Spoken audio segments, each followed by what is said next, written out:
when the applause that once fueled him goes quiet, when chasing women starts to feel empty, when success, once sweet, starts to taste like ash. And in that strange silence, something stirs. Something old, something buried deep beneath all the achievements and titles. Doesn't have a name. It's not logical, but it aches. It's not really about women or work or winning. It's something else, something older. It's the ghost of his first love. Not a woman in the world, but the mother inside his psyche. Carl Jung called this the mother complex, a psychological inheritance, an invisible structure passed down like DNA, only it's buried in the unconscious. And until it's made conscious, a man's whole life becomes a reaction to a wound he can't name. This isn't about blaming your mom. It's not about pointing fingers. It's about realizing that the most dangerous cages aren't the ones we see. They're the ones we carry inside. Internalized expectations, silent beliefs, archetypes older than language, and one of the deepest beliefs of all, that love must be earned by becoming something we were never asked to be, but thought we had to become. From your first breath, she was the world. Her smile was safety. Her silence, punishment. She was your first mirror, and what you saw in her eyes, you took as truth. About you, your worth, your place in the world. But Jung taught something critical. The mother isn't just a person. It's an archetype, a deep collective symbol of origin, protection, nurture, and also of engulfment, regression, and dependence, if left unexamined. And that's the split, because no real mother can live up to that godlike ideal. So what does the child do? He adapts. He shapes himself, performs, smiles, becomes who he thinks she wants him to be. That false self becomes the mask.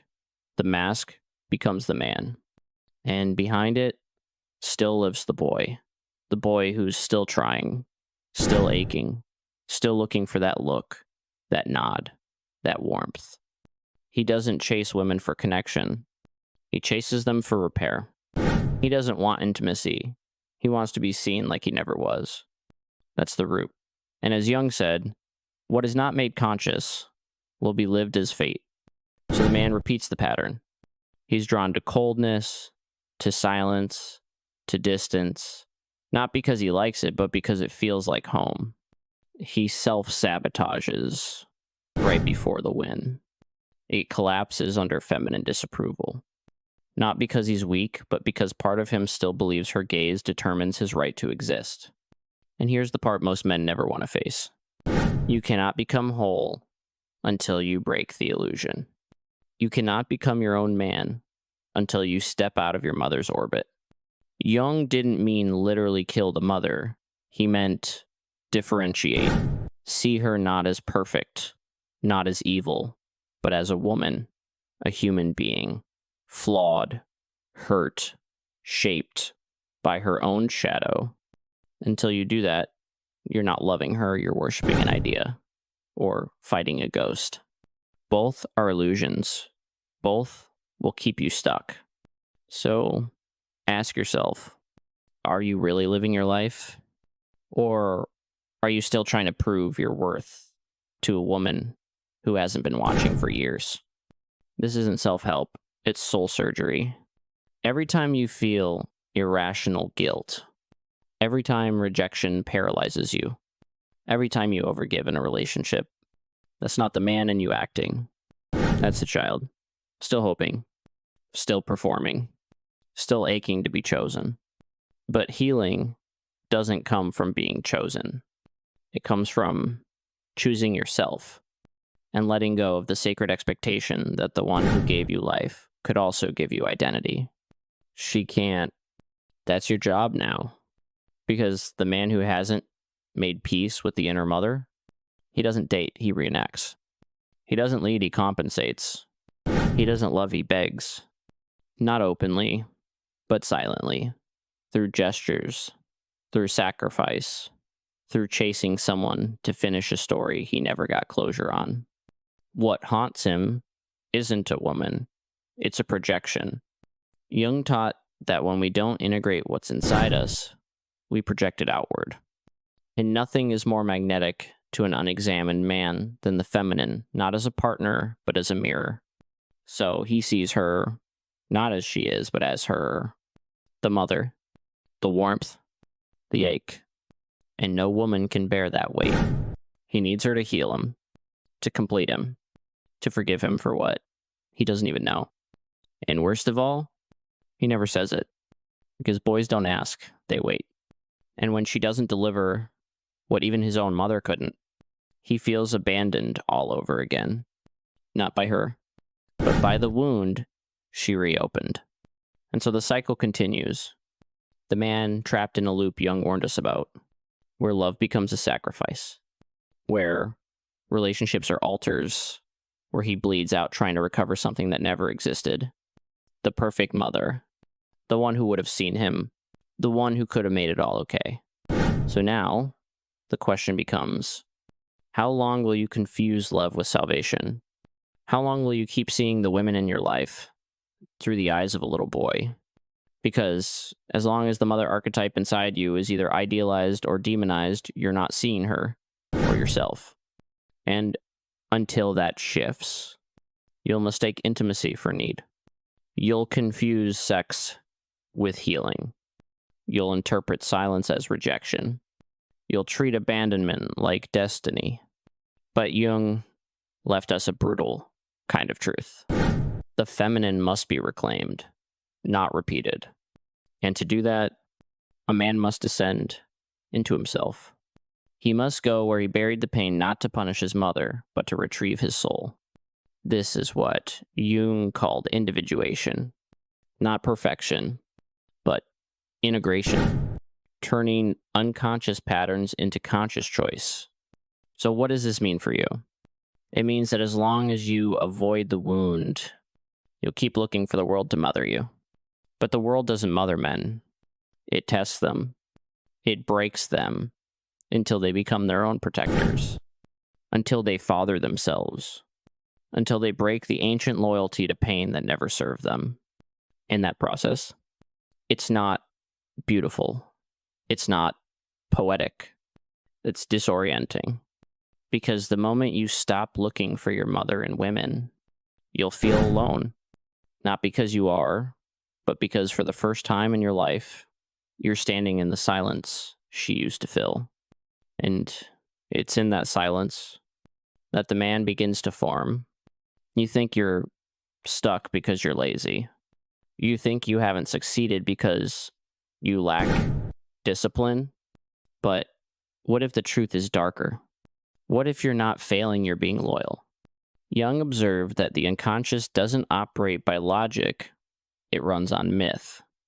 And one of the oldest myths it clings to is this: if I grow beyond the pain of the ones who raised me, I betray them. It's not something you say out loud. It's not even something you know is happening. But it shows up in your choices. If my mother struggled, who am I to thrive? If she lived unloved, how dare I feel chosen? If she carried pain her whole life, what right do I have to feel free? It's not logic. It's not conscious. It's emotional gravity pulling you backward, back to a place you outgrew physically, but never escaped psychologically. So what happens? You dim your light when you're about to shine. You destroy relationships when they start feeling safe. You chase rejection just to feel something familiar. Not because you want to, but because some part of you whispers, if I heal, I leave her behind. And that's what Jung called a binding archetypal possession. When the mother archetype doesn't just influence you, it inhabits you. When your mother's pain becomes your identity, when her sadness becomes your inheritance, a torch you carry like it's sacred. But here's the thing, you're not doing it consciously. You're not trying to suffer on purpose. You're just trying to be a good son, a loyal one, trying to fix what was never yours to fix. And that's the paradox that crushes so many men. You cannot honor your mother by breaking yourself for her. You can only honor her by becoming more than what she was able to be. Not in spite of her, but because of her. Liberation isn't rebellion, it's evolution. You're not here to circle endlessly around your mother's grief.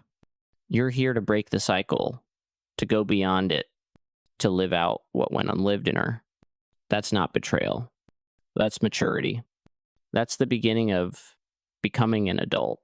Not someone reacting to old pain, but someone choosing.